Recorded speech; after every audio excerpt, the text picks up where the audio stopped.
నమస్తే అండి. ఈరోజు మధ్యాహ్నం భోజనంలోకి, రాత్రి టిఫిన్స్, డిన్నర్లోకి సాంబార్ పెట్టానండి. ముందర పప్పు కడిగేసి కొంచెం నూనె వేసి ఒక అరగంట వదిలేసిన తర్వాత అప్పుడు పెట్టాను. పప్పు అయిపోయింది. తర్వాత ఇప్పుడు సాంబార్కి పోపేస్తున్నాను. నూనె వేడెక్కాక ఇంగువ వేసి ఆవాలు, జీలకర్ర, మినప్పప్పు, మెంతులు, ఎండుమిర్చి, వెల్లుల్లి, కరివేపాకు అన్నీ వేసానండి.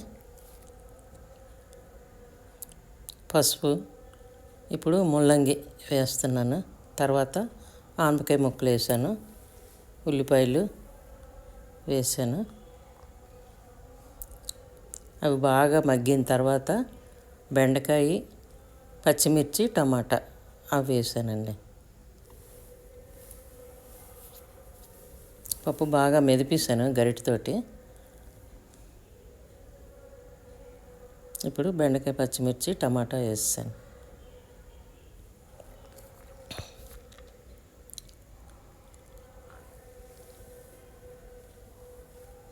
బాగా కలిపేసి మూత పెట్టేసానండి. బాగా మగ్గిన తర్వాత అప్పుడు వేడి నీళ్ళు కొంచెం వేసాను. అవతల పొయ్యి మీద పప్పు పెట్టి దాంట్లో సాంబార్ పౌడరు, కారం, చింతపండు పులుసు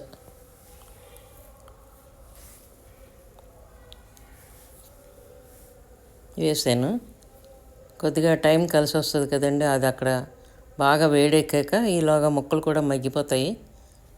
దాంట్లో వేసేస్తే సాంబార్ తొందరగా అయిపోద్ది.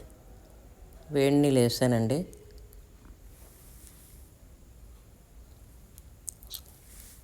పప్పు వేసేసాను. ఇప్పుడు మరి కొంచెం నీళ్ళు వేసాను. ముక్కలు బాగా మగ్గిపోయి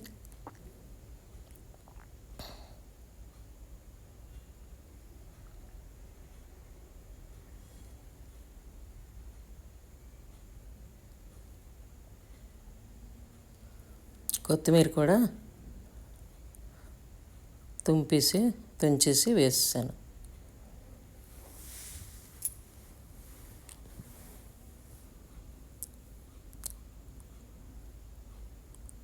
సాంబార్లో ఉప్పు చూసానండి, కరెక్ట్గా సరిపోయింది. Thank you very much.